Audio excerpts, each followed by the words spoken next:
My name is Philip Berg. I'm a state trooper with the Washington State Patrol. Thank you. I've been told a few times not to identify myself as a trooper due to possible repercussions, but I think we're all a little bit past that right now. And I'm not here for personal gain. In fact, I'd rather be anywhere else right now, and that none of you ever knew who I was. Okay. Those that know me know that I'm a borderline recluse, and they know that this is my worst fear manifesting itself right in front of me right now. So I'm kind of terrified. But forgive me if I'm not as energetic as the guys that came before me, and you might want to get that doctor back up here for when I pass out in about 2 minutes. So I'm going to read it off my phone. Like I said, I'd rather be anywhere else. I'd rather be home with my beautiful wife of a little over 9 years, pregnant wife. We've been trying for over 7 years to get pregnant, and she's now pregnant. And we just found out a couple days ago it's going to be a boy. I'm probably going to get in trouble for telling you guys that. I've refused to take this vaccine because of the role that abortion played in every single one of them, amongst other reasons. However peripheral you or others might think it was, it means the world to me. Our struggle with getting pregnant has only strengthened my resolve in this matter. And let me clarify, I'm not anti-vaccine or anti-medicine. I probably got more vaccines in me than those that would call me anti-vax and anti-vaxxer due to military deployments. I know all the military guys here know that. But I am anti this vaccine.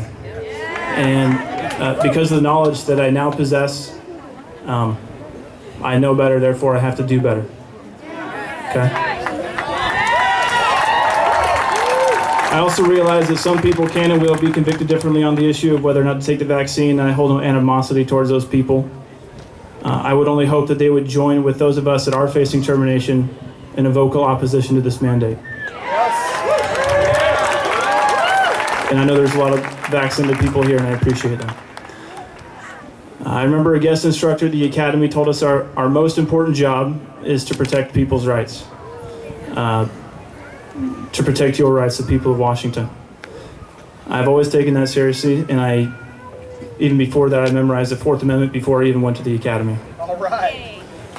The way I see it, the only way I can protect your rights in this situation is to stand in the way right now and simply say no. Thank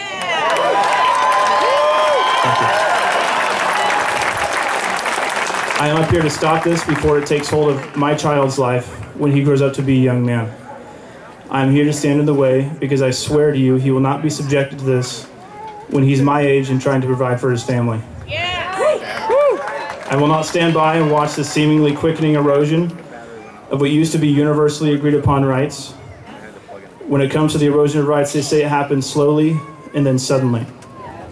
Well, I think we're on the verge of suddenly, and it is my duty to God to stand by my convictions and resist this. Thank you. And I do not say that lightly. Only a fool would invoke the name of God in such a manner if it wasn't done so righteously, and I believe it is. Our rights don't come from a piece of paper. Our rights weren't birthed from the minds of the founding fathers. Our rights don't come from the Washington Constitution. Our rights come from God, and they are granted at conception. Although I am comforted by the protection incurred by the U.S. and Washington Constitutions, I do not rely on them or any governmental entity. I do not rely on any politician either to recognize them. And I do not wait for their permission to exercise them either. So let me be clear, and this is something I've said publicly before, but I'm going to say it again. This is my religious freedom. This is my medical freedom. There is no amount of money you can pay me. There is no reward that you can promise me. There is nothing in this world that you can take away from me to dissuade me from my God-given convictions. Refusing this vaccine is my unalienable right that pre-exists any government and definitely pre-exists this mandate. I do not fear the repercussions of saying no or for speaking out. I fear God.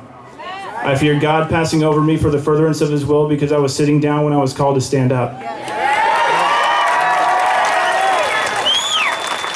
So you can take away my paycheck. You can try and take away my job. You can even take away my house and the land it sits on. Amen. But you cannot take away my soul that was infused by God with a yearning to be free.